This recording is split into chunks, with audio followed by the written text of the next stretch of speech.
Un chrétien peut aussi retomber dans les liens spirituels s'il ouvre à nouveau des portes spirituelles. Donc, nous allons voir les différents types de servitude. La première, là où nous avons beaucoup d'Africains, c'est la servitude traditionnelle. Parce qu'il y a beaucoup de gens, c'est les mêmes problèmes en Côte d'Ivoire.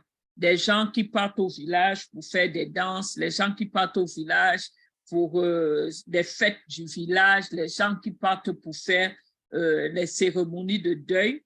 Et sans le savoir, ils se mettent sous l'emprise de l'ennemi. Donc, et dans les servitudes traditionnelles aussi, quand vous appartenez, par exemple, à une famille de rois et tout ce qui est demandé comme rituel.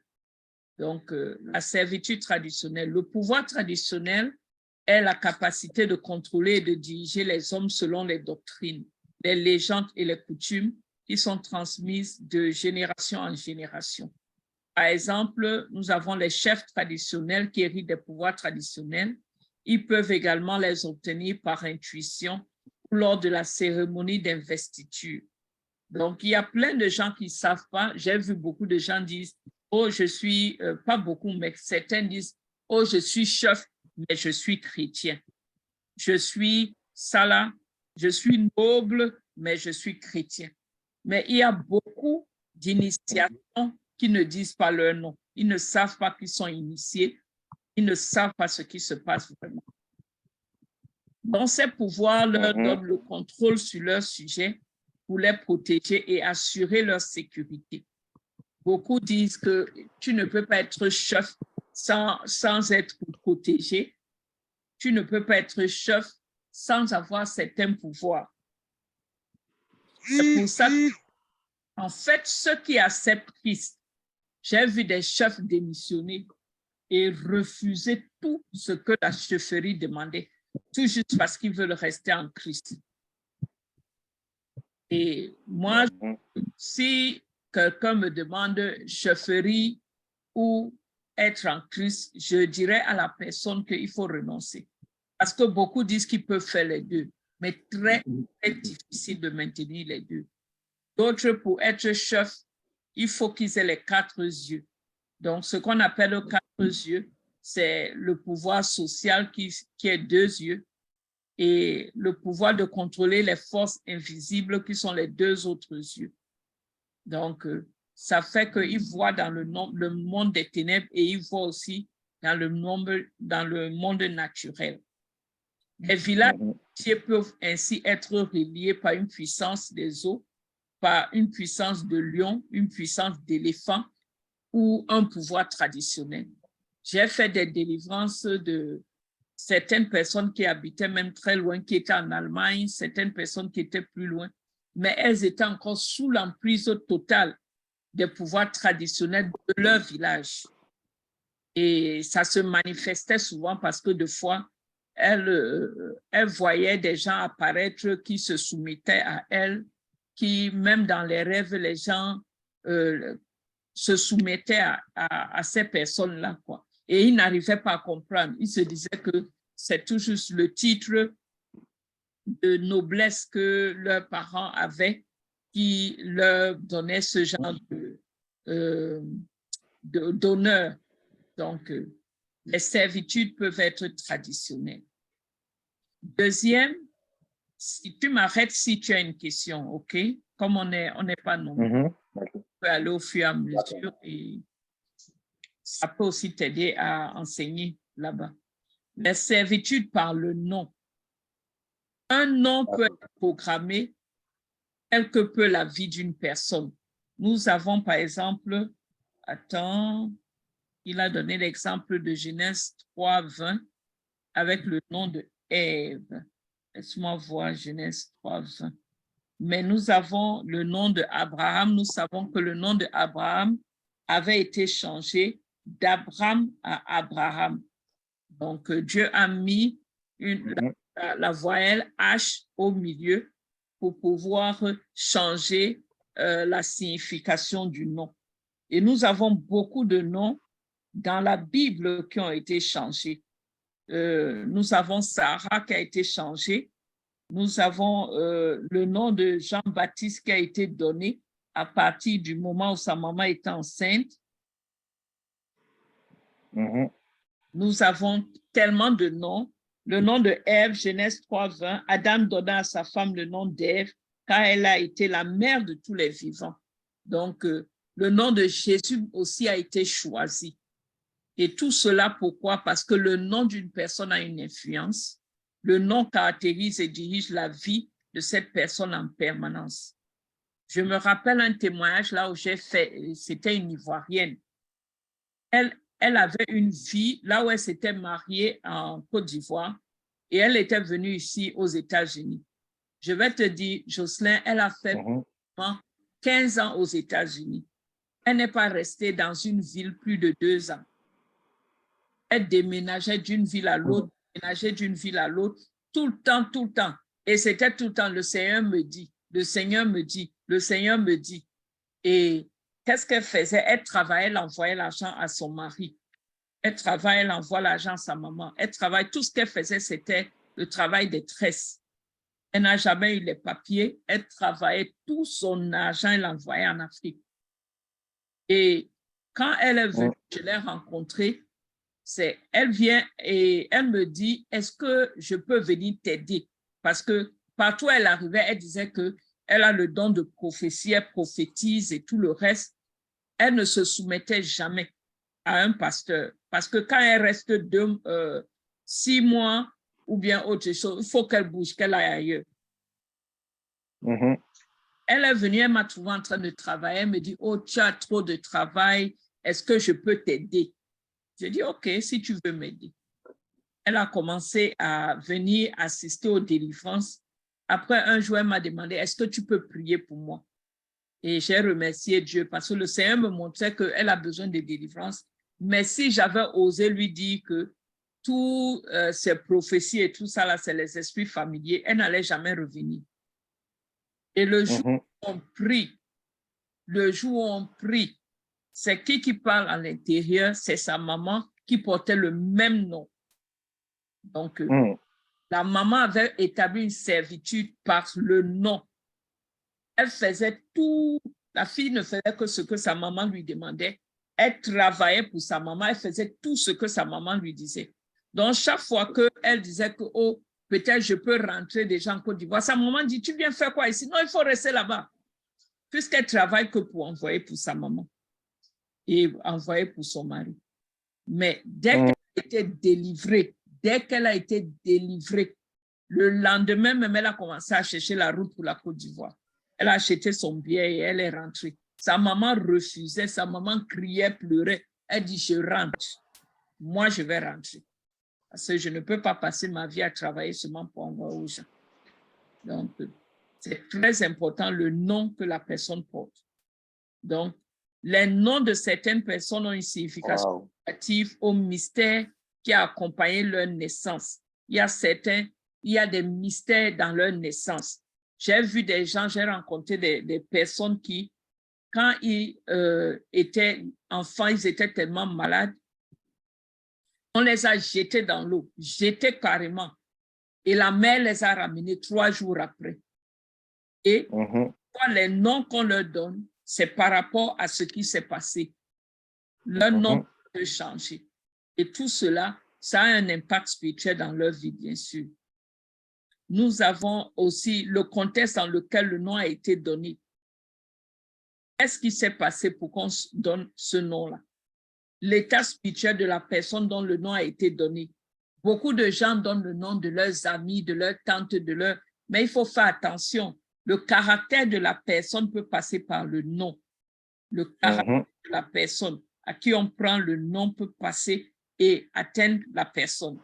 J'ai vu une jeune fille, chaque fois qu'elle était enceinte, elle perdait les enfants. Et quand elle a perdu des jumeaux, c'est là qu'elle est venue à la prière. Et toute sa vie, c'était les maris de nuit. Elle avait toutes sortes de maris de nuit, les hommes, les femmes mélangées, toutes sortes. Et elle bagarrait contre tout ça là. Et après, qu'est-ce qui s'est passé? Quand elle me donnait son nom, le Saint-Esprit me disait que c'est dans son nom qu'il y a le problème. Il ne fallait que répéter, dans son nom, il y a le problème. Et moi, je ne comprenais pas Lingala, c'était une Congolaise. Donc, j'ai appelé une Congolaise qui était là par la grâce de Dieu.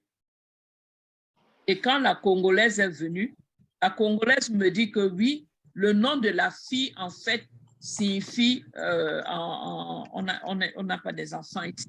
Le nom de la fille signifiait vagin. Donc, comme son nom signifiait vagin, elle avait toutes sortes de maris de nuit. Wow. C'était terrible. Et ce qui était terrible, c'était comment des parents peuvent donner un nom comme ça à un enfant. Donc, nous devons comprendre, il y a des noms qui sont liés à un pouvoir spirituel qui les relie à des esprits sataniques. Donc, quand on appelle le nom, c'est ces esprits-là qui viennent. Par exemple, ici, on a donné le nom Likama, qui signifie problème. On a plein de noms au Cameroun qui signifie mort. On donne le nom mort à quelqu'un. Le nom Damien, par exemple, Damien signifie démon. Chaque nom doit être sanctifié par le sang de Jésus-Christ ou changé. La Bible nous donne un large répertoire de noms de personnes qui ont marché fidèlement avec le Seigneur et dont la foi nous exhorte à suivre leur exemple. Donc, nous avons certaines personnes qui vont demander, par exemple, de l'argent avant d'accepter le nom de quelqu'un. Et une cérémonie est organisée lorsque le nom est transmis au bébé. Il faut faire attention à tous ces rituels. Une fille qui a vu son grand-père donner son nom à une chèvre. Plus tard, il a amené la chèvre dans le bois et l'a tuée en présence de la petite fille et a ramené la viande pour être mangée par la famille. À partir de ce moment, la jeune fille est devenue une esclave de la nuit et ensuite a été sacrifiée. Moi, j'ai assisté, ce n'est pas que on m'a dit, j'ai assisté, un jeune homme est venu, son père ne vivait qu'avec des chiens, il était gabonais. Et son nom avait été donné à un chien. Son père a acheté un chien, il a donné son nom au chien. Je vais te dire, le jeune homme est resté aux États-Unis. Il avait 17 ans des États-Unis. 17 ans, il n'avait pas de papier, il n'avait rien. Il dormait toujours dans les salons des gens. Il n'avait rien, comme s'il n'a rien fait pendant 17 ans de sa vie. Et quand on l'a délivré, dès qu'on a touché le nom, on a trempé son nom, il s'est mis à aboyer comme un chien, exactement comme un chien. Et quand on a délivré le jeune homme, dans la semaine qui suivait, il a trouvé du travail. Dans la semaine qui suivait, ses problèmes ont commencé à s'arranger. Donc, c'est très, très important de savoir quand un nom maléfique, quelqu'un porte un nom maléfique. Donc, la servitude peut être par le nom. Une fille qui a été nommée après sa mère continue à communiquer. Elle a continué à communiquer avec sa mère après sa mort. Dès qu'elle a changé le nom, la communication s'est coupée. Alléluia. Amen. On continue. Une autre servitude que nous voyons très souvent, c'est les liens de sang. Dieu avait l'habitude de demander aux gens de sacrifier des animaux jusqu'à ce que Jésus accomplisse le sacrifice suprême à la croix. Satan, pour imiter Dieu, continue d'exiger des sacrifices humains, des sacrifices d'animaux. Afin de répandre la mort, Satan gâte le sang des gens qui ouvrent les portes pour apporter deux fois des maladies de sang, les malformations physiques, tout cela à travers le sang. Ensuite, ces maladies se transmettent par héritage aux enfants. Notre sang aussi doit être sanctifié par le sang de Jésus. Notre sang aussi doit être sanctifié par le sang de Jésus. Nous avons, laisse-moi lire, Jean 1, de 12 à 13. Jean 1, de 12 à 13. Jean 1, de 12 à 13. Mais à tous ceux qui l'ont reçu, à ceux qui croient en son nom, elle a donné le pouvoir de devenir enfants de Dieu, lesquels sont nés, non du sang, ni de la volonté de la chair, ni de la volonté de l'homme, mais de Dieu. Nous devons sanctifier le sang. Nous devons sanctifier notre sang. Par exemple, certaines coutumes dans les traditions africaines sont basées sur le sang qui se répand, même le sang des animaux, des poulets, des chèvres. C'est l'image de la vie d'une personne qui est sacrifiée de cette façon-là. J'ai dit aux gens et je dis à mes frères, cousins, tout le reste, je leur explique que tout ce qu'on fait comme sacrifice, faites attention. Quand on vous demande une chèvre, c'est un être humain qu'on demande. Quand on vous demande une poule, deux fois, ça concerne la maman. Deux fois, le coq. Quand on vous demande les œufs, c'est les enfants. Tout ce qu'on fait comme sacrifice, il faut faire attention. Je me rappelle dans la famille de mon mari, à un moment, les gens mouraient tous les 6 mois dans la famille de mon mari. C'était comme une liste. Tous les 6 mois, quelqu'un passait. Et quand ils ont tiré comme le 4e ou le 5e, et en ce moment-là, ce qui était bizarre, j'étais séparée de mon mari parce qu'on avait des problèmes de couple. Mais le Seigneur m'a ouvert les yeux parce qu'on n'était pas séparés. J'étais chez une maman prophète, on était en train de parler et subitement, qu'est-ce que je vois? Je vois quelqu'un qui ressemble à mon mari. La personne est devant un mur et la personne fait des incantations. Et après, la personne prend un couteau, elle coupe la tête d'un bœuf. J'ai vu la vision directe. Ce n'est pas un rêve. Je parlais à quelqu'un et je voyais la vision. J'ai vu la personne prendre le couteau, couper la tête du bœuf, recueillir le sang, verser sur le mur et parler. Dès que j'ai vu ça, parce que j'ai reconnu seulement la tête de la personne, je ne savais pas qui c'était, mais il ressemblait à quelqu'un de mon mari. Il leur ressemblait. J'ai dit à la prophétesse que, excuse-moi, j'arrive, je dois partir. Je suis rentrée directement parce que je prie dans ma chambre. Je suis rentrée chez moi, allée dans ma chambre. Je dis, Seigneur, tu m'as donné l'autorité de détruire tout le travail de l'ennemi par ton nom. Seigneur, cette personne-là qui coupe la tête, là, c'est sa propre tête qu'elle est en train de couper. Au nom de Jésus, je renvoie. J'ai commencé à renvoyer, détruire, renvoyer, détruire. J'ai vu une liste tomber. Et la liste-là, à chaque fois qu'il y avait un nouveau nom, ça effaçait le nom. Je dis, Seigneur, cette liste-là, j'enlève le nom de mon mari de cette liste. Et j'ai commencé à prier. Ça n'a pas fait une semaine, son oncle est mort. Wow. Exactement celui que j'ai vu en vision, oui. Parce que j'avais retrouvé une de ses photos. C'était exactement la personne que j'avais vue en vision. Il était mort. Donc, il y a échange. Quand vous voyez on tue un animal, il y a échange de vie. Et il se base sur le principe de l'Ancien Testament, là où pour l'expiation des péchés, on amenait un animal et on faisait le transfert sur l'animal. Donc, eux, ils font le transfert contraire. Dans l'Ancien Testament, on faisait le transfert que tes péchés étaient portés par l'animal et on tuait l'animal. Mais eux, ils font le contraire pour tuer la personne.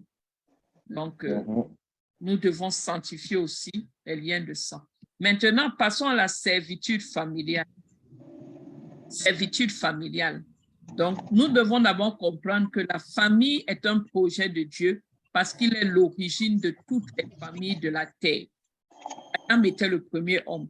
Donc, Dieu bénit Adam et Ève et leur accorde une progéniture. Nous avons ça dans Genèse 12, 3. À Abraham aussi, Dieu promet de bénir toutes les familles de la terre. Vous vous rappelez que ses enfants seront comme les étoiles du ciel et ils seront bénis.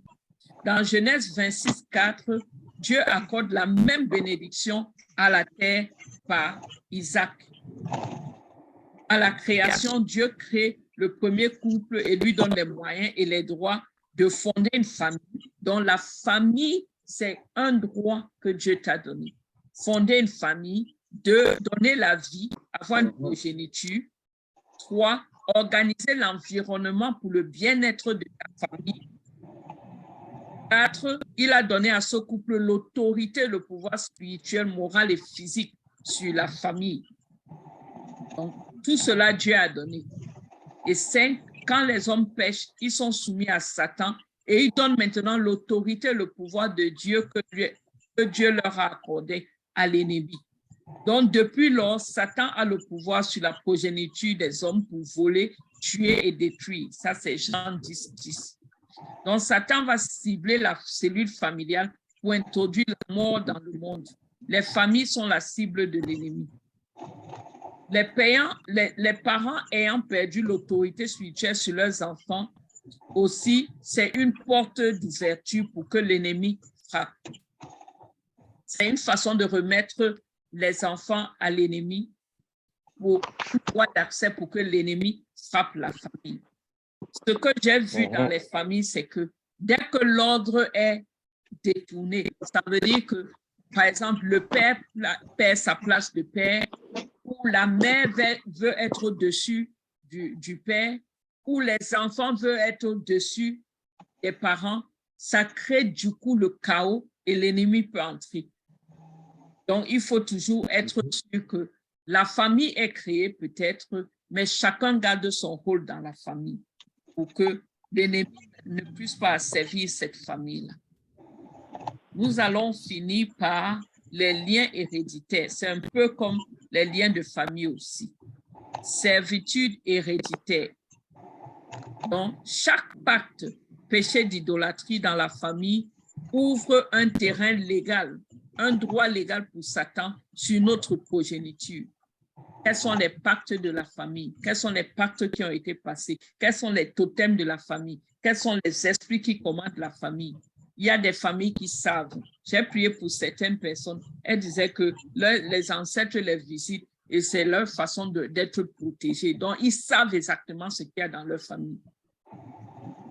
Les conséquences s'étendent sur la personne qui pratique ces péchés jusqu'à la 4e génération. Nous le savons dans le livre d'Exode 20, de 3 à 5, toutes les conséquences sur l'idolâtrie vont jusqu'à la 4e génération. Les liens et les malédictions seront transmis de génération en génération. Dieu a planté une graine pour la reproduction par laquelle chaque semence cède son espèce. Genèse 1, 12. Ça, c'est une loi. Ça veut dire quoi? Ça veut dire parents sorciers, enfants sorciers. Donc, nous devons faire attention qui étaient nos parents, briser ces liens et pouvoir faire entrer la croix du Christ dans la famille pour que tous les gens qui sont sous la nouvelle alliance puissent être libérés des liens spirituels. Les liens spirituels obéissent à la même loi. C'est-à-dire qu'une semence donne, par exemple, une banane va donner des bananes, une mangue va donner des mangues. La même nature. Pourquoi les parents qui sont liés donnent naissance à des enfants qui seront également liés? Vous avez l'exemple d'Akan dans la Bible qui a été maudit par ses actions, tout comme sa femme, ses enfants, même les animaux ont été punis dans le livre de Josué. On a tout brûlé, même les animaux.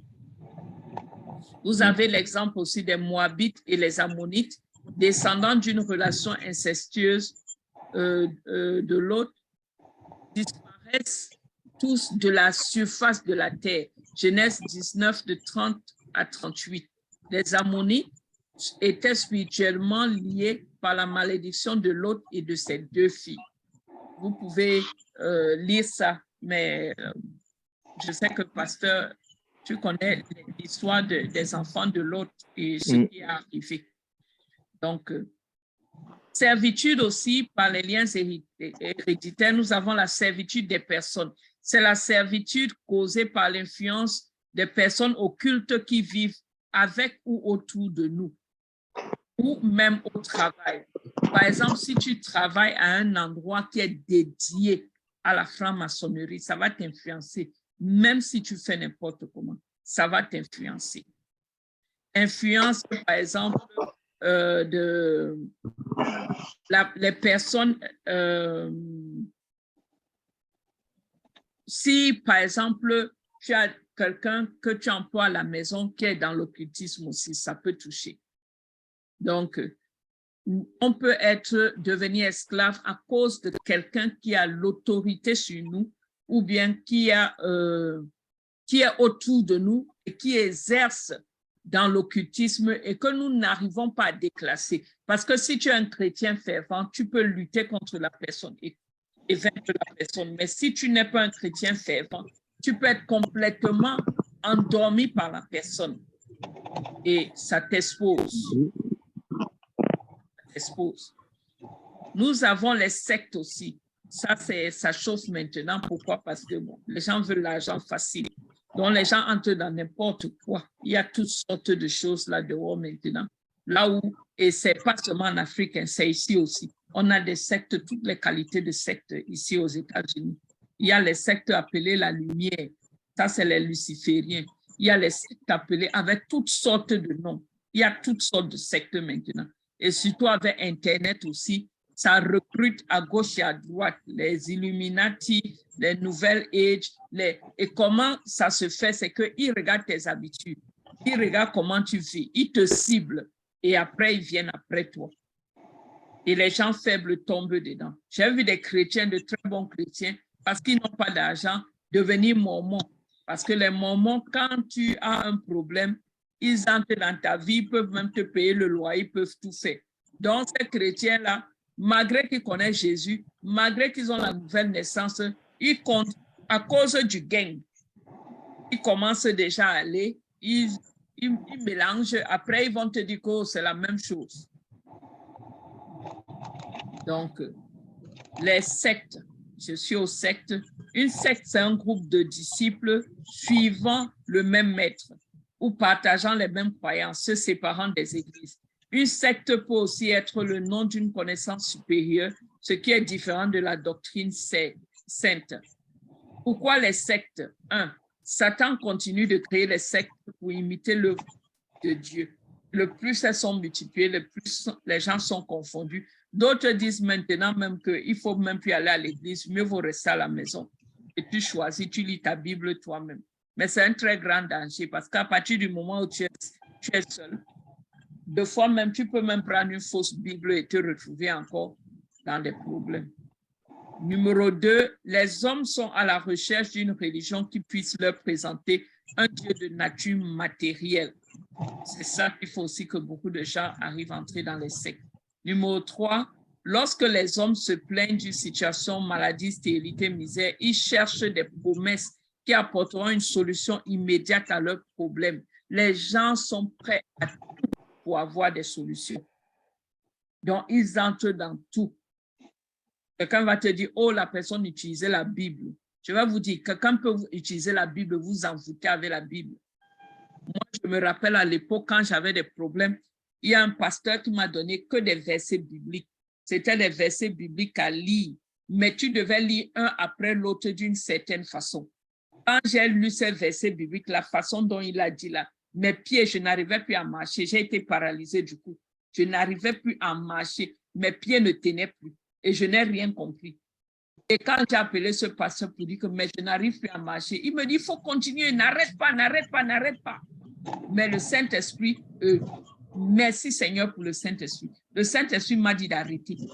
Quand j'ai arrêté, qu'est-ce que je vois? En vision, et Dieu merci parce que Dieu m'avait déjà donné certains dons. En vision, je vois un serpent énorme entrer dans ma chambre. Mais quand je vois le feu sur le serpent, il a disparu tout de suite. Mais c'était la personne, en fait, par les prières, cherchait à me posséder. Mais elle n'a pas pu entrer. Donc, il faut faire très attention. Comment reconnaître les sectes? Certains d'entre eux ne croient pas à la Sainte Trinité, qui était une réalité biblique. Je me rappelle ce monsieur-là qui m'avait donné les prières, parce que je ne crois pas que ce soit un pasteur.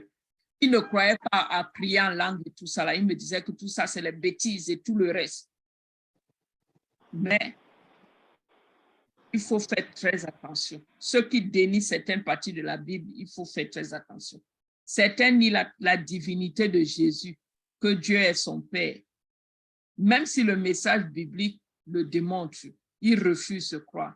Certains se présentent comme le sauveur du monde. Il y a des sectes alors qui sont complètement à côté. Là où la personne dit qu'elle-même, elle est le Saint-Esprit ou bien elle-même, elle est Dieu. Et se déclare égal ou supérieur à Jésus-Christ. Par exemple, il y en a plusieurs. Hein. Il y en a plusieurs. On ne va pas commencer à entrer dans certains. J'ai vu des gens avoir, par exemple, juré après l'église de Kimbanguiste. Les Kimbanguistes, ça vient du Congo. Et la personne était que tout doit avoir le dieu de Kimbangi, le dieu de quoi? Et quand on a prié, cet esprit-là s'est manifesté. Certains disent que la mission de leur Messie est différente de celle de Jésus. Si vous lisez, vous asseyez pour comprendre même, c'est le moment où bien le Church of the Latter Day. Oui, les Mormons. Vous allez comprendre qu'il a reçu une vision. Leur Joseph Smith a reçu une vision. Et à travers la vision, il a créé tout. Tout a été créé à travers la vision. Et ces gens-là, une fois, je me rappelle que c'est bien à connaître parce qu'ils faisaient des pubs à la télé et j'ai commandé une cassette vidéo avec le film de Jésus. Et pendant que je suis en train de regarder le film de Jésus, qu'est-ce que le Seigneur fait? Il ouvre mon oreille. Il ouvre bien mon oreille.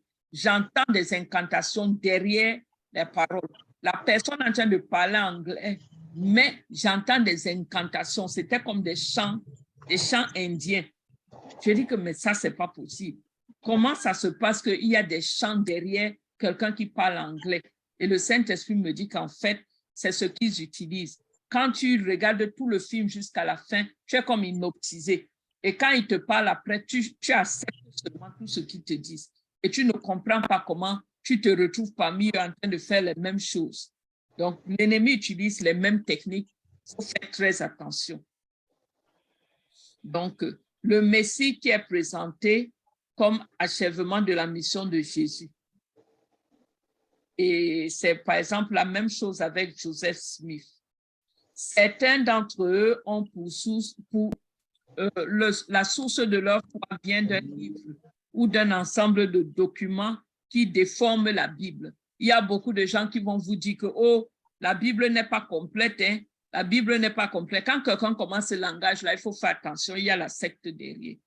Parce qu'ils vont aller vous chercher le 7e livre ou bien de Moïse ou bien les 7 quoi là de Moïse. Tout ça là, c'est les trucs complémentaires, mais c'est les trucs pour entrer dans la secte. C'est les livres qu'ils utilisent pour pouvoir invoquer certains pouvoirs. Donc, il faut faire très attention à ces livres-là. La Bible a tout. Quand vous commencez à lire la Bible, si vous avez le Saint-Esprit va prendre un passage pour expliquer l'autre. Vous n'avez pas besoin d'aller extraire. Quand Dieu veut vous expliquer la Bible, il va vous expliquer à vous-même. À partir du moment où il va vous chercher déjà ou le livre d'Enoch ou le livre de tel, ou à tel endroit, tout ça, c'est les esprits. Les esprits commencent à vous marquer. Ils attendent que vous venez vers eux. Allez, c'est fini, vous entrez dans autre chose. C'est pour ça que des fois, vous voyez un homme de Dieu qui suivait Dieu et après, du coup, là, il change sa doctrine. Il y en a un qui avait une église de 12 000 membres. Après, il s'est réveillé un jour, il dit que Satan n'existe pas, que l'enfer n'existe pas, que Dieu lui a dit que tout est beau et que c'est le paradis, il faut seulement attendre qu'il revienne. Mais en attendant, il a demandé que dans toute l'église, là, ils n'ont qu'à se multiplier entre eux. Donc maintenant, il n'y a plus que la femme de Jocelyn ou le mari de telle femme. Chacun peut choisir qui il veut et faire ce qu'il veut. Vous savez déjà que ça, c'est un esprit qui est derrière. Donc, certains présentent des règles extérieures, par exemple, d'une façon particulière de prier, une façon de s'habiller. Il y a toutes sortes d'églises maintenant. D'autres disent qu'on porte seulement le blanc. D'autres, on porte seulement le vert. D'autres autorisent la polygamie. D'autres, des pratiques sexuelles contraires à la Bible. Il y a une autre église qui, c'est le pasteur décide que pour enlever tes péchés, il doit te laver. Donc, tu viens à l'église en maillot de bain pour qu'il te lave. Il y a toutes sortes d'aberrations maintenant. Toutes sortes d'aberrations. Donc, nous devons comprendre que c'est la fin des temps. La fin des temps. Il faut qu'on garde la Bible, qu'on prie peut-être, mais qu'on veille. Surtout veiller. Surtout veiller. Toutes les églises, interdiction de porter les bijoux, interdiction de porter tel, interdiction de tout ça là. Tout ça, c'est les détails pour Dieu. Il faut sortir de là. Il faut qu'on prie le Dieu véritable en esprit et en vérité. Amen. Je vais m'arrêter ici pour les esprits de servitude. Donc, je ne sais pas si on a des questions avant qu'on ne commence la prière.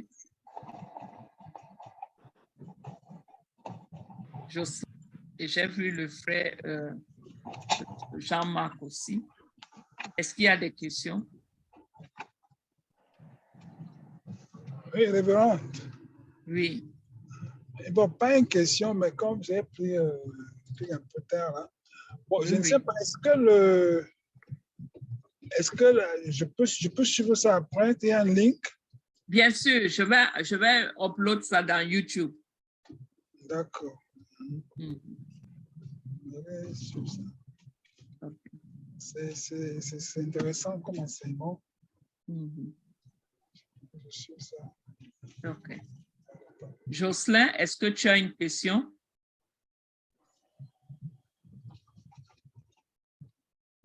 OK. Je ne crois pas qu'il a la question. Donc, ce qu'on va faire, s'il n'y a pas de questions, je veux qu'on prie et on demande la grâce de Dieu de révéler. Je vais vous dire, la meilleure délivrance, c'est quand le Seigneur révèle. C'est quand le Seigneur révèle. Parce que moi, la délivrance de ma famille s'est passée par révélation. Je sais que beaucoup de temps, nous donnons des passages à prier, comment prier, ce qu'on appelle prayer point.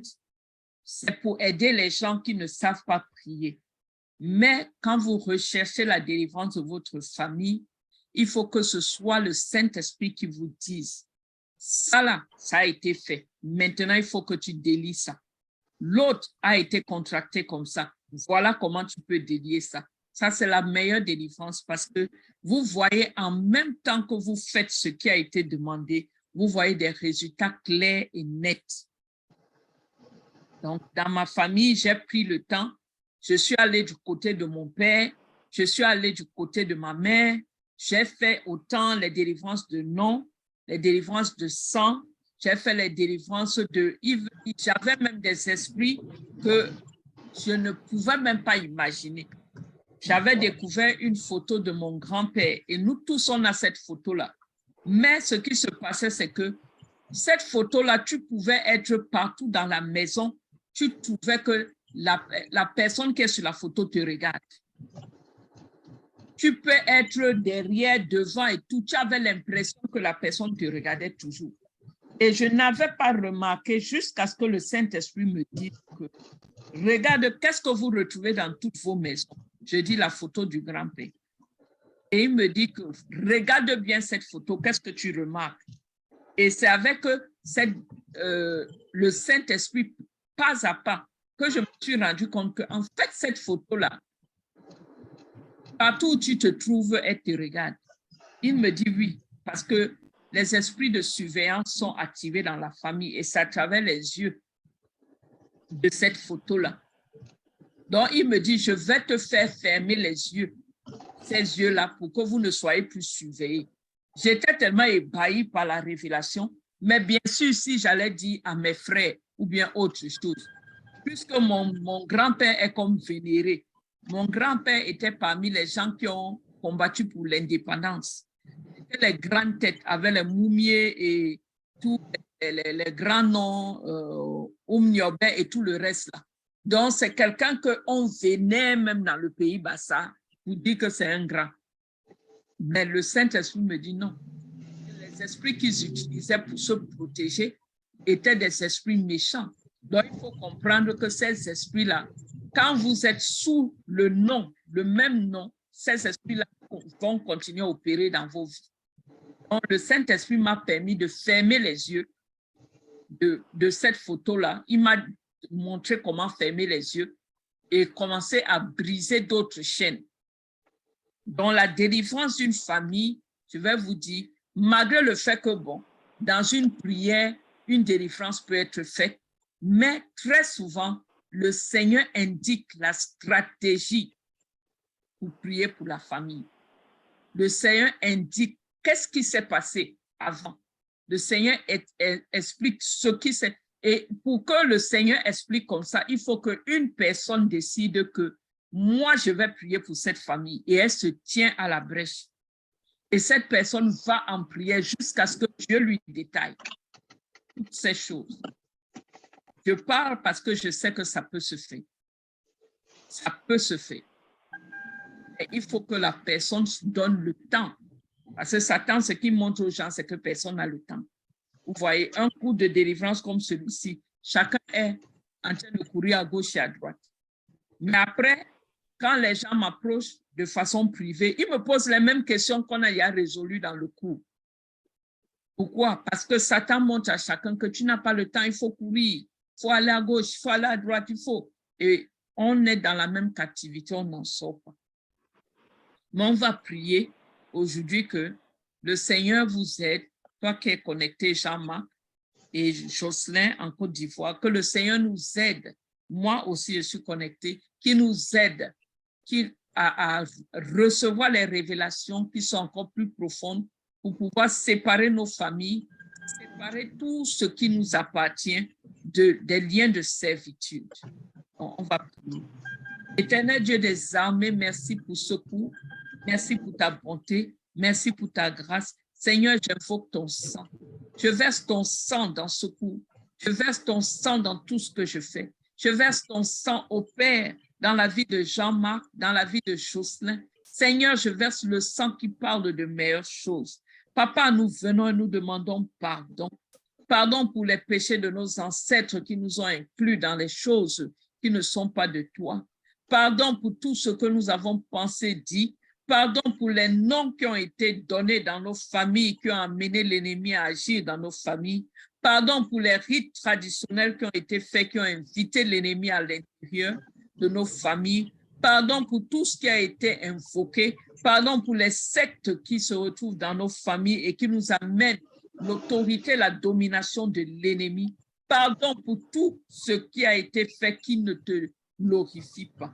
Seigneur, maintenant, par ton sang, nous nous séparons. Par ton sang, nous nous séparons de tout ce qui ne t'honore pas. Par ton sang, nous appelons au Père ta grâce dans la vie. Par ton sang, nous appelons la délivrance des liens de servitude de famille. Par ton sang, nous appelons au Père que les noms de l'ennemi soient enlevés au Père de nos familles. Par ton sang, ô Père, nous remettons tous les liens de servitude. Par ton sang, ô Père, nous brisons tous les liens. Par ton sang, nous versons au Père ton sang sur les autels. Par ton sang, nous appelons ton nom, Jésus. Papa, tu es le roi des rois. Tu es le roi des rois. Sois invoqué, Père, dans nos vies, dans les vies de nos enfants, de nos parents, de nos épouses. Seigneur, manifeste-toi, manifeste-toi, manifeste-toi, manifeste-toi, Seigneur. Père, tu es un Dieu vivant. Père, tu n'es pas sourd à nos cris, Papa. Tu n'es pas sourd à nos cris. Père, nous appelons ton sang maintenant pour qu'il réponde à la voix du sang des animaux, à la voix du sang des êtres vivants qui a été sacrifié pour notre famille, Père. Père, nous demandons pardon pour tous les sacrifices humains. Merci, Seigneur, pour ton amour. Merci pour ta bonté. Merci pour ta grâce. Éternel, sois loué, glorifié. Nous couvrons cette classe du sang de Jésus. Nous nous couvrons du sang de Jésus. Nous interdisons les esprits de rétaliation de venir contre nous. Éternel, tu es le roi des rois. Sois loué, glorifié pour tout. Sois magnifié pour tout. Seigneur, nous prions que tout ce qui doit être révélé vienne à nous à travers des visions et à travers des rêves, Seigneur, dans la vie de Jean-Marc, dans la vie de Jocelyn. Seigneur, magnifie-toi. Brise toutes sortes d'instruments utilisés pour notre destruction, Seigneur. Brise toutes les marmites de sorcellerie. Brise les charmes de sorcellerie. Brise tout ce qui a été mis au Père sous terre et sur la terre pour pouvoir invoquer le mal dans nos vies. Merci, Seigneur, pour tout. Nous brisons les liens de servitude par ton sang, Seigneur. Merci pour ta grâce. Merci pour ton nom. Sois loué et glorifié pour tout, au siècle des siècles. Amen.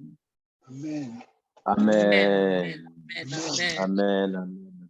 Amen. Jocelyn, je t'appelais, mais je crois que tu étais occupé à autre chose. Mais je crois que tu n'as pas de questions. Non, ça va. OK. Je vais upload dans le YouTube et j'ai expliqué à la fin que beaucoup de révélations sont souvent personnelles. Donc, quand je fais ce genre de cours, je demande aux gens, en fait, d'entrer dans les prières de révélation pour pouvoir libérer leur famille. Parce que ce que Dieu va révéler sur ma famille peut être différent de ce qu'il révèle sur la tienne. Donc, prenez le temps, demandez à Dieu d'ouvrir vos yeux, demandez à Dieu de vous montrer, et dans les rêves et dans les révélations. Ça demande des fois des prières en langue de longues heures pour que le Seigneur entende et qu'il puisse se révéler à vous pour tout ce qui concerne votre famille. Donc, je vais m'arrêter là. Soyez bénis. Amen. Que le Seigneur se magnifie. Amen. Soyez bénis. Bye bye. Amen. Amen. Amen. Amen.